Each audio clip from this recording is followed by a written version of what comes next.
So Thanksgiving has come and gone. Got leftover turkey? What's a girl or boy to do? How about make turkey tettrazini? Really delicious and easy and a great way to use up leftover turkey. You might even find that you end up making turkey just to make this tettrazini. It's that delish. I'm starting off by just making a little breadcrumb mixture. This is 2/3 of a cup of fresh breadcrumbs or panko with 2 tablespoons of butter and 1/4 cup of Parmesan cheese.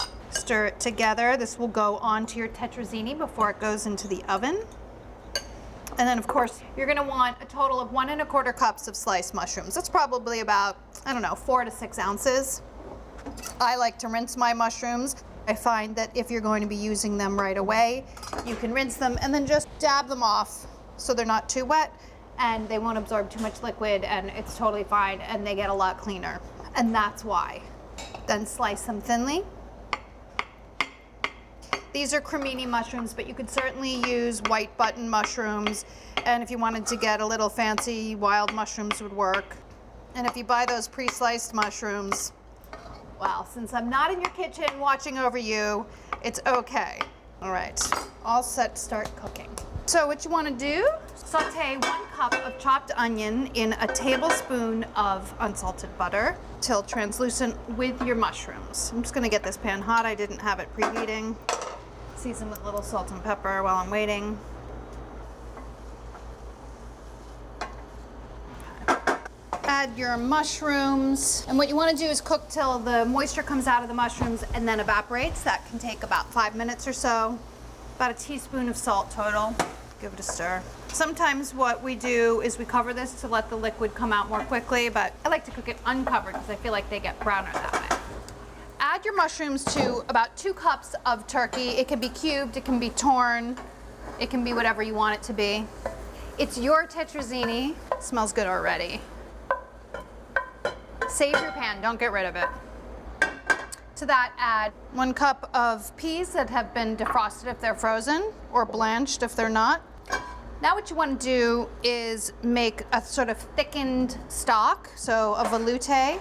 What I like to do is take my flour, it's about 6 tablespoons of flour, and whisk a little bit of the stock into that. So because we're making this and we're going to do like a low-fat version, I'm only using about 2 tablespoons of butter, which isn't really enough to make a full-on roux. So in order to incorporate the flour without making a lot of lumps, I like to whisk together or shake together the flour and some of the stock and then combine everything together in the pan. So this seems nice and smooth, so I'm going to add the remainder of my 3 3/4 cups of broth to my hot pan. Whisk this in. And then just 2 more tablespoons of butter, and that all cooks together to make your sauce. As it comes up to a boil, you want to continually stir it, otherwise the flour, as it thickens, will form clumps. So just keep stirring it or whisking it. And if you can do this with 2 hands, you can add your pasta, which is a 1/2 pound of egg noodles, to a pot of salted boiling water. Add a 1/2 pound of pasta. Get that cooking. You can make turkey tettrazini.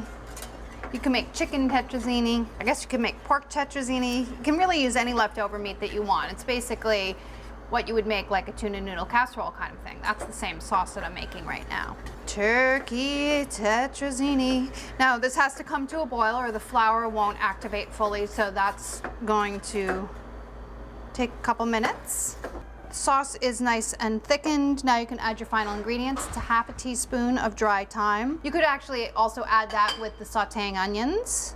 I like to do that. And then the sauce gets combined with your turkey mixture.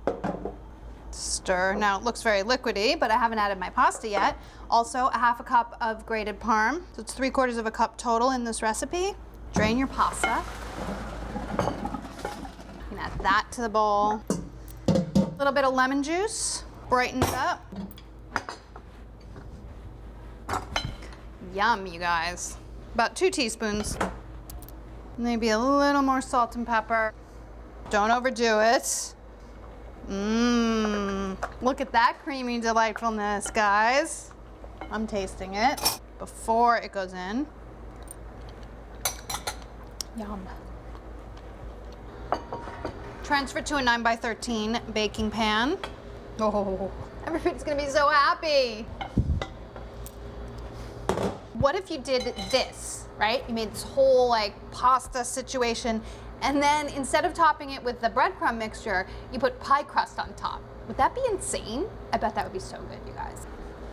Get this into your 425-degree oven and bake it until it's golden brown and bubbly, 15 to 20 minutes.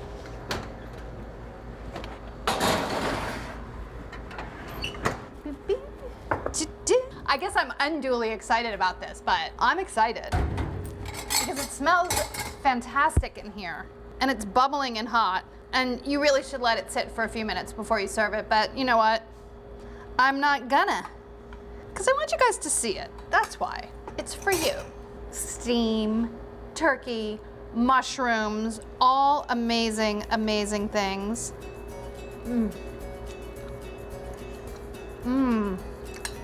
It's so savory and good. You're gonna wanna make this after every Thanksgiving meal, and you might go so far as to like go out and buy turkey and cook it just to make this dish, because it's that good.